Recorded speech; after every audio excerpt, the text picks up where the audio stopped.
Hello. For lockdown 2, we've decided to come in from the cold of the shed and sit by the fireside and pick up some bookmarks. Today, I've got 2 books to talk about, both on the subject of mudlarking.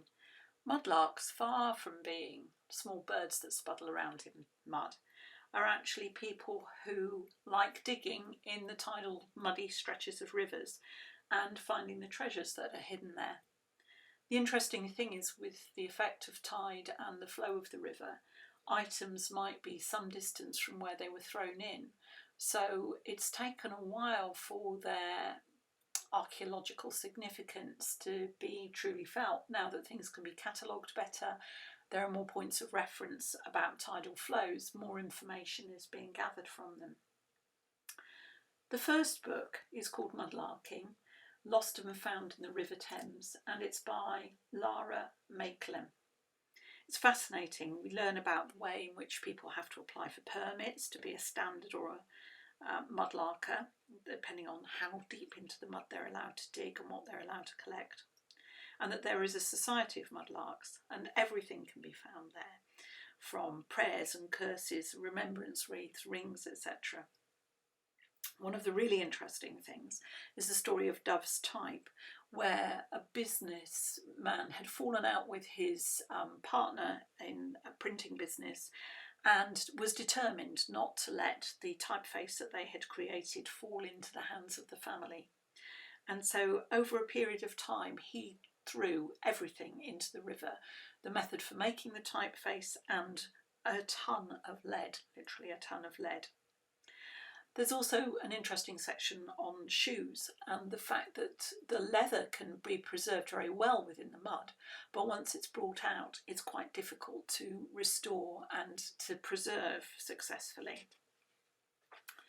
There's also an interesting section on the impact of war, the fact that guns, rounds, even unexploded bombs and grenades can still be found in the river today. And obviously because of the impact of the water and the salt, they can be incredibly unstable.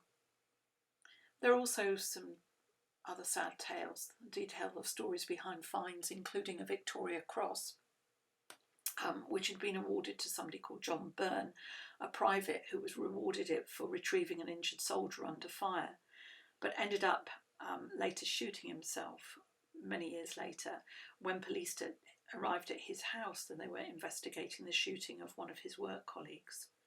The stories were all beautifully told, and it's not really surprising that this became a BBC Radio 4 Book of the Week. The second mudlarking book I've got is called London in Fragments by Ted Sandling. It's a different style of book.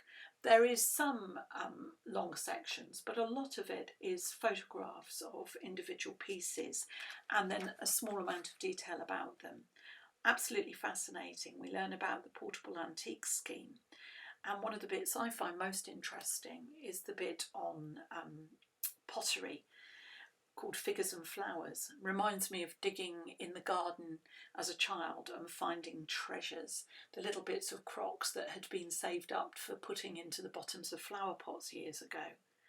But within this book, there's detail on everything from flint flakes that would have been used for fishing, through Roman pottery to drinking ware such as gin bottles and wine bottle seals and apothecary jars. There's a great section on the apothecary jar which ends with, what else might these jars have held? Every type of plant and herb imaginable, and the eyes widen at the animal parts, the horn of harts or unicorns of course, the skull of a man who was never buried, vultures if you can catch them. Quite interesting what they were putting into their apothecaries. There's also a record of a Sinhala Surya, a talisman made of copper and spectacularly well preserved. It's like a small tube that was pulled apart, and inside it was a further roll of copper which was inscribed and would have been worn by the owner to ward off sickness, death and misfortune. The different artefacts in it are absolutely beautiful.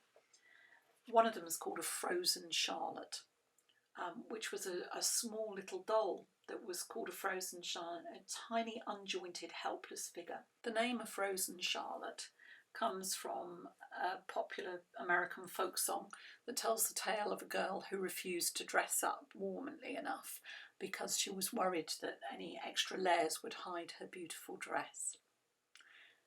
Mudlarking, a really interesting way to find out about history.